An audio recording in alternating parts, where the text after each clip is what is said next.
Well, hello everybody, we're back. I'm showing up because the Lord didn't tell me not to show up. I told you I might pull into some quiet, into some restoration. But today, actually, I saw a way forward into some things where I had felt like the wall and the emptiness and the vagary of feeling weak and dealing with what comes up for us as fear-free liver lovers, fear-free livers, people pursuing a fear-free life in the unknown and also in our weakness and in our hand throwing up, right? You just kind of throw up your hands and go, well, I don't know. I mean, I'm not the cure for cancer. I don't know what's coming next. I don't know how it's going to play out.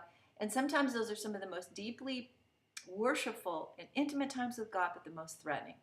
So I played for you today the track Joy off of my son's album Meditations, right there. Meditations by Jean-Marc Ledoux. And again, yesterday I listened through the whole album and I had felt the presence of the Lord more strongly than I have in any other form of music in a very, very long time. And I want to tell you the story of this song and share it with you. Hello, hello, hello. Because he wrote this song, Joy, as a prophetic act. In this song, he could see actually a scene playing out before him that was temptingly close, like a prophetic word, like something that God seems to be wanting to do, like, oh my goodness, an inauguration of a president who won an election, but right outside the grasp. And so he wrote this song as if it were coming to pass, as if it were unfolding, as if the story in the song was actually right there in the present, and he was in the moment of joy, as a prophetic act. And what's happened since then? Waiting and waiting and trusting and hoping and praying, right? And this is kind of where we are, even in the joy set before us. The Bible says, because of the joy set before him, Messiah endured the cross, right? What was the joy set before him? I never thought about it before until somebody said it was you. It was me. We were the joy set before him. It wasn't just all the angels high-fiving Jesus when he raises from the dead and destroys the principalities and powers and disarms them and makes an open show of them. Hey, dude, mighty, mighty God, woo, It wasn't that, was it? It wasn't even just being lauded as King of Kings and victor over death, hell, and the grave. I believe the joy set before him was us right now. And I'm sort of in a joy set before me moment where there are things that I think God's going to do that are outside my reach. And if you heard my scope yesterday, it was a lot of just being drained of the capacity to make things happen, drained of the capacity to refill myself per se, and puff myself up for the next thing and the next positive attitude and the next prophecy and the next deal. But I do want to tell you this, that sometimes the way that you have, the way for you, hey Barnabas, the way forward is maybe just out of our reach, but it's there. And as people who determine to live free of fear and its rotten little cousin anxiety, it's important we stay right now in the moment, in the present, because so much of our anxiousness and our anxious acting out is just on the other side of what we don't know and what we can't see. Like the next time I have to deal with a difficult situation, the next time that person comes over, the next time I have to go to that meeting and see them, the next time I have to show up at a difficult confrontation. And we live out of these things that are not yet, and they create the anxiety in us because we're not there yet. We don't have the grace for the moment. So it's important to stay in the present and watch for the opening, the blossoming. So if you've determined with me you want to live a fear-free life, you want to live a courageous life, you want to live a truly free and fully expressed life, the life of God in you, in his glory, in his favor, then there are going to be things that you know you're going to be dealing with. I know I'm going to be dealing with, but I'm not dealing with them right this second necessarily, but I am dealing with the reality that they're out there. They're out there, and I don't have answers for them. And maybe last time it was a drag and it was a bad experience, and I remember getting my little face ground into the dust. Those possibilities, they're out there, what's coming, what I must face, what my next resistance, my next act of faith, my next ministry, my next difficult conversation, my next nail-biting moment. It's there somewhere, isn't it? It's like we talked about yesterday, this unknown right before us. Like we get the sense, two things. God is doing something with America. It's his America. He's not done with it. He has a prophetic destiny for our nation, and our best days are ahead of us. But it's not there yet. And we're living now in the difficulty of the detoxifying of our nation. And it's so ugly and so uncomfortable. And I just want it to be over. And so, and then there are things where maybe it's not so personally difficult for us right this second, but you know the confrontations and things you're going to be facing. Like even just dealing with tomorrow's unknown. Maybe you got up and somehow I cobbled together a good attitude this morning. Somehow I heard some news that kind of made me smile. That was good. But tomorrow is right there waiting for me to wake up to again. And chances are this country is still going to be in a lot of upheaval. There's still going to be a lot of things that scare me and threaten me out there, right? Just across the threshold of what I can't see. And what I'm learning is to stay in the present with my unknowns and my knowns. Like right now I know that I'm here with you. I know God's good. I know I've heard a few good news pieces today that happened to make me smile. I know some things from prayer today. And I can stand in that, and I also know where I'm at with my energies and my weakness, and I can stand in that place and go, yeah, and be right there. And I can stand still and see the salvation of the Lord before me as I raise my rod and command the seas to open. But I'm going through as the opening comes. Like there's that act of faith. Open. Open up, I'm coming in. Open up, I'm leaving the house now. Open up, I'm coming out. I'm coming after you, demons and darkness. I'm coming after you, divine appointments. I'm going to stand my ground. If anybody hassles me, I'm not backing down. Open up. Here's my rod. Open up. I'm in the unknown, aren't I? In that moment, in front of the Red Sea, I'm in the unknown. I don't know exactly how it's going to. All I know is I got a rod. I got a calling. I have a moment of faith. Open. Staff sees open. And then what happens in that faith-filled leaning into the next thing, you don't even know what it is yet. The way forward that you can't even see, that isn't even opened. I've learned that I can move myself forward. I can lean forward into faith for the next day, the next issue where I have to deal with what I don't like dealing with. It brings up my discomfort. I lean into that with faith and I go, in advance of my way opening, I say, yes. Yes, Lord. I lean in, I go, I have increasing favor on me everywhere I go. It bubbles out of me. I take the ground with this favor. I loose the glory of God and the fire of God out of me. That's what's coming. But I may lean into that and then go take a nap. Like yesterday. I may lean into that in simple, just absolute, painfully empty surrender of just, I got nothing. I don't have it. But you have my yes, Lord. You have my raised hand forward into the unknown. I may raise it and then I may just need rest. But I raise it forward and then I watch. I watch. How is God going to make a way for me today? How is God, like here, when I was dealing with terrifying performance anxiety, I had a plan that I would say, and my plan was simply this.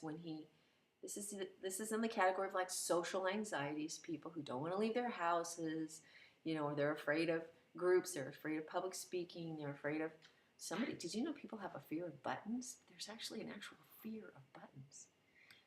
Fear of embarrassment, fear of, being seen, being known. I said to the Lord, when he confronted me, he said, Julie, it's time for you. It's time.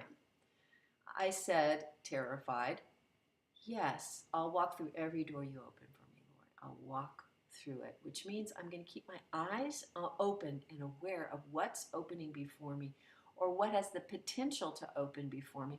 So I begin to pay close attention to when I would have an opportunity to sing, even for one person in a room.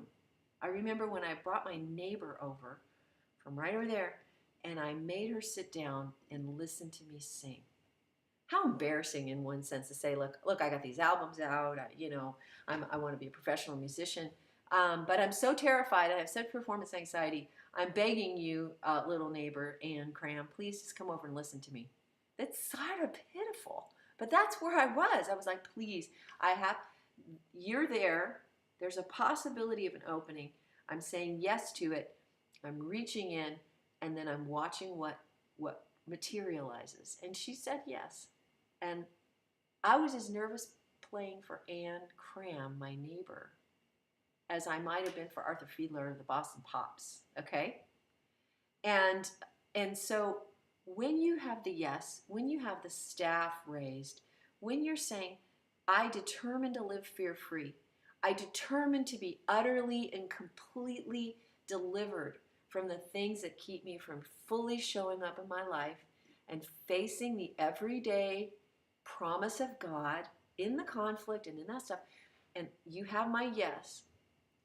Very often when something's big or overwhelming, you don't know, you're leaning in, you're watching, you've got your hand, and you're waiting. You're right on the edge.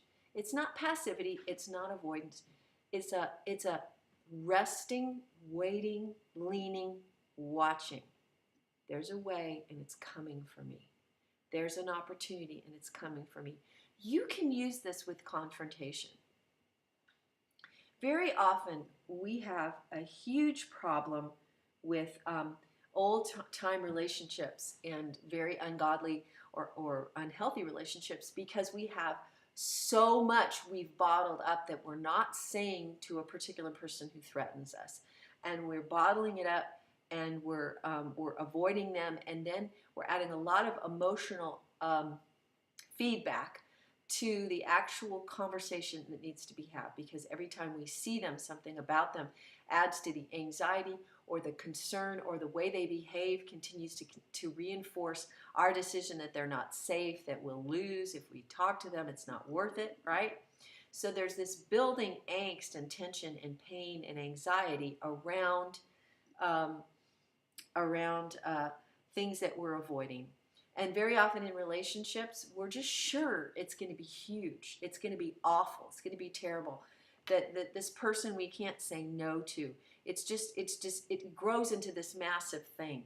Like right now, last time I went out, somebody screamed at me about the mask thing, yelled at me in the store. I stood my ground. I let her have it in strong peace. Stop it, knock it off. I was fine. I increased, I grew, I learned that I wasn't shamed. But am I looking forward to going to the store again? No, I'm not. But am I going to not go to the store? No, I'm going to go. But I could build a whole scenario that makes it way bigger and more difficult than the act of faith, the releasing my yes to God. Yes, I'm going. Yes, I'll be where you want me to be.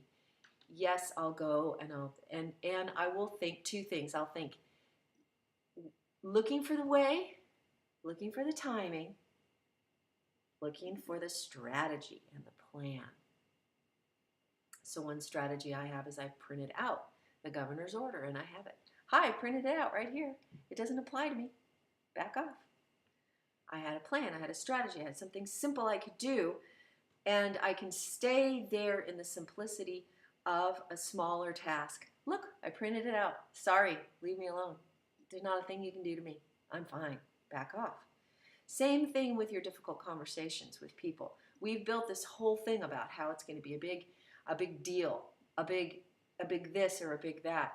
But very often, all we need in some of these, especially, all we need in a lot of these housekeeping relationships we're avoiding is the lean in, the yes, I'm going to do it, Lord. I say yes, I'm going to deal with that.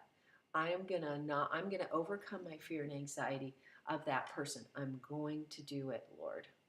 I'm going to make a way. You're going to make a way for me. So now I've already made the decision. The decision is I'm going to overcome my fear, my performance anxiety, my aversion, my concern, my anxiousness. The decision's been made. Make the decision today that you're going forward into overcoming the next piece in your journey, the next space, the next part of the road. Make your decision. Hold up the staff and say, I'm going. The Lord said. The answer is yes. Then take a breath. Take a breath. Not an avoidance breath, not a hiding breath, a breath of anticipation. I wonder how he's going to open that up for me. After he said, Julie, you got to deal with your fear, all of a sudden this opportunity comes with my neighbor. And then this other opportunity came up with this other neighbor who started bringing old people. She brought all these little old ladies to right down there in the barn to sit there and listen to me play. She came up with that idea. She brought them over. She said, Julie, what if I bring old people over who will listen to you play? They'll be so happy to be here, and you can have an audience. Wow. The sea began to part, didn't it? I said yes. I leaned in. I decided I'm moving forward. But there's that moment between the yes and the decision when the Red Sea looks like it ain't opening. You stay there and you watch. And then what happens? What happens? Wow, something's happening. And you have to watch. Did they go? They had to wait for that Red Sea to kind of open, didn't they? But the answer was there. The forward motion was there. The determination was there, right? Because there's some things that don't fully open until you actually take your first step. But for me, the first step was my yes, my determination. And then you watch it open up and then you go, I'm going right down that road. And very often God will give you some openings with some friendships that you really need to do some housekeeping with. And give you some openings and say, I really have an avoidance problem. I really have a hard time saying no. I really don't show up in the following ways. I really I spend a lot of energy doing other things so that I don't have to deal with this. And the Lord says, it's time to deal with this. So you say, yes, Lord, I'm going to deal with this. I'm going to deal with that. The answer is yes. Just show me where the openings are, the oeuvres. How is it blossoming? What's presenting itself for me now? And you'll find things begin to present themselves to you. Like I got to go up to Manchester and pick up an amplifier that I had fixed, and I have to drop off the next one. So I got to go up there. I got to get in the car. It's an opening, right? I had some openings happen today where I had enough energy to say yes and kind of do something creative. Not huge. I'm still kind of in a reforming, rebuilding, refreshing, kind of restoring thing right now, quiet time. But if you'll say yes, you'll find it, then something will open, and you'll notice that someone will walk across your path who needs you to say no to them. They'll come out of nowhere and ask you to do something you really don't want to do. Your first response might be, well, I should, I probably will, I have to, God expects it. But if you're really listening to yourself, you're saying, I don't want to. That's not who I am. That's not what's really true to heart. I'm not sure that is the Holy Spirit. I don't like saying no to people, but this opportunity just presented itself to me to say no. Or somebody pushes your button and you want to run for the hills, and God says, no, make a plan and find out what's one thing you can say that's worth saying today to that person. The one thing. What can you say? God will give you an opportunity to come up with a strategy. You may not be able to address your family member on your deepest, long-standing issues and patterns in one fell swoop, but God will probably open up something before you where you get to say something simple, where you give it a moment to have a pause and you go, you know what? I don't know about all this, but I can say to that person, I'm sorry you feel that way. I disagree with you. For some of us, that's huge. Geez, I'm sorry you feel that way. I disagree with you. Wow, really going to yell at me? Wow, I have the governor's order right here. I'm sorry you feel that way. Here. Catch you later. There are very simple, small pieces of overcoming fear that present themselves to us on a daily basis. Oeuvres, things that open up. And if we lean in with a yes, that I'm going there, I'm determined to be free. I'm determined to deal with my things. I'm determined to move when the Spirit says move. Shout when the Spirit says shout. Sing when the Spirit says sing. I'm determined. When that cloud is moving, when the pillar of fire is moving, I'm moving. I'm already packed. I'm ready to go. But God may keep you in a space of unknown. You don't know what it's going to look like. Create some anxiety. Oh my gosh, am I going to be okay? Am I going to be safe? But you know enough today where you are in His presence, resting, waiting, being loved, being weak, being fragile, being just still. You can say, right now I got nothing, but I say yes. I say yes. Yes. I hold up my staff. Red Sea open. And chances are, if what's really bugging you and you're dealing with right now that feels out of control, or you've got stuff you're avoiding, you lean in, yes, yes, and then wait and watch and see how He lines things up so you can take a significant, and important, a big, small step into dealing with the things you don't want to deal with, into trusting for the things you can't see, into believing for the joy that is set before you, but you don't have it right now in its fullness.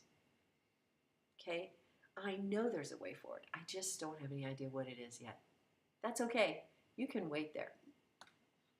I knew the Lord told me to confront a friend, to share the gospel with her, and she was very, very, very angry with me because I had not played along with something she was doing that was bad news. And I said, Lord, I don't know when the timing is, but I prayed a specific thing, Lord. I ask you to open a way for me, and I actually specifically asked for certain things to be in alignment so I know when the time was right to move. And every time I would think of this person, I would feel anxious and worried and nervous, like, oh my gosh, oh, I'm gonna have to deal with that. And then I'd call before me yet? No, okay. Then my present reality is I can stand, I can wait, because he has my yes, he has my obedience. And the anxiety would rise every time I'd think about her, and the confrontation was going to say, and then I'd look around and I'd say, Lord, I don't see these things coming together. I don't see the way opening quite yet. Okay, peace. There's a way forward. I don't know what it is, but I've said yes. The unknown is there, but I've said yes to the process of dealing with it. And then one day I literally walked into a physical location. I saw something that I had prayed about.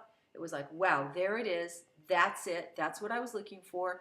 Did my thing, reached out to this person, and found out within days that the Holy Spirit had been speaking specifically to her about me. But it was months of God having my yes, God having my trust, God having my nervousness, and me just watching, waiting, leaning as things began to open before me. Okay? So here we are in this time. We don't know what's going to happen. We don't know how it's going to happen. We see God is moving. We've got a joy promised, a joy set before us, and a victory, a courage, an encouragement, an action, things that we're doing to take back our lives for the sake of the kingdom from fear and darkness. We're there. It's uncomfortable, but we can say our yeses, press into that risk, and if it's not immediately right before you with a very clear, yeah, I got to deal with that, it's okay to stand and see the salvation of the Lord, the parting of the sea, the watching. If he's got your yes and your obedience, your determination, your shoes are on your feet, your bags are packed, you're ready to go, even if you're going to take a nap, then, my friends, wait and watch what he opens up for you next. And be ready to do something. Maybe don't bite the whole thing off. Small can be okay, but huge. Who knows? You might find yourself doing something that's you completely blow your own mind that you did, that it was an extravagant act of faith and confrontation or something. But that's okay. Let's just see. Let's see what opens up, right? There's a way forward. I just don't know what it is yet. I'm still there with you. And so I'm going to play this song, Emergence, because that's what's happening, right? Is a way emerging for us. This is, again, from my son's album, Meditations, Deep Worship. We'll play this for us, and then, so sit in this emergence and say your yeses to God as ways open up before us, okay?